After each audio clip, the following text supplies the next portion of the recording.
All right, as we've been talking about this morning, Vice President Kamala Harris, eager to make her case to black male voters in Detroit, sat down for a radio town hall with Charlamagne the God.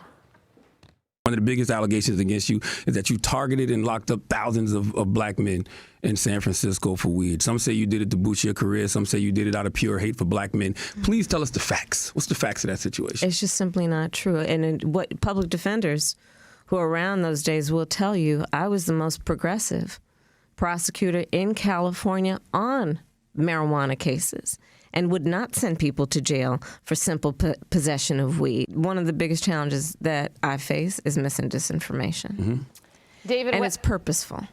David Webb is a Fox News contributor, and he joins me now. David, good morning to you. So Republicans are, of course, not going to like anything that she had to say yesterday.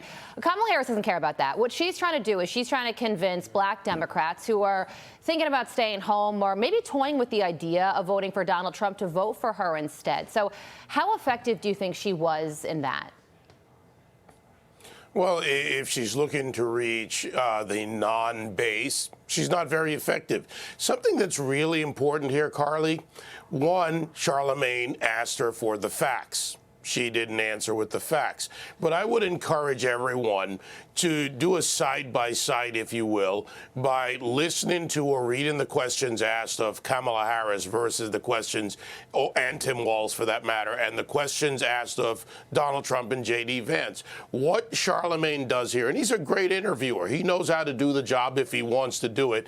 But I went and listened to all of this, specifically to his questions. He places a very negative thing in the question, words in the question, so she can clean it up without the facts to make it sound positive. It's a trick that's been used for time immemorial by dishonest journalists. But the idea that because she's speaking to a CNN town hall, really, because they carried a good amount of it, MSNBC, because they carried part of it, and that is going to appeal to all black men because they all watch these channels and all believe what's being fed to them, is like Barack Obama talking to the brothers in Pittsburgh when he comes down from Martha's Vineyard. It just doesn't resonate because black men, or any man for that matter, or any woman for that matter, care about their economy, their issues, and all these fake handouts, if she were president, that she could do now as vice president with Joe Biden.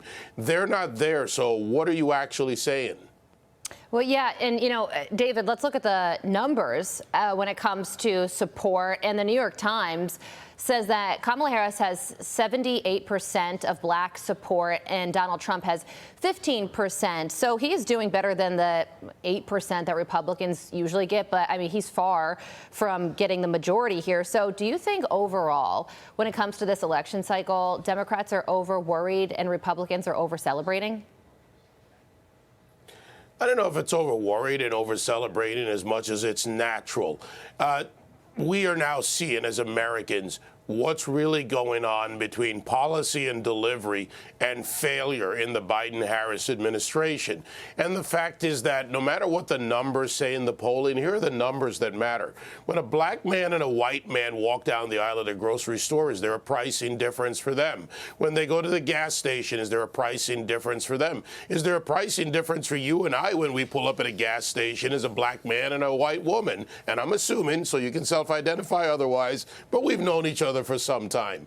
My point is that the numbers that matter are what Americans are paying in the economy, in the lack of real significant wage growth, inflation, and things that are now more expensive. And while it's coming down from a 9% high under Biden and Harris, it's a new high that's a new normal. These are the numbers that matter, and people vote their interest. And this pandering to black men that we're going to give you a $20,000 forgivable loan. That, first of all, that's not a loan.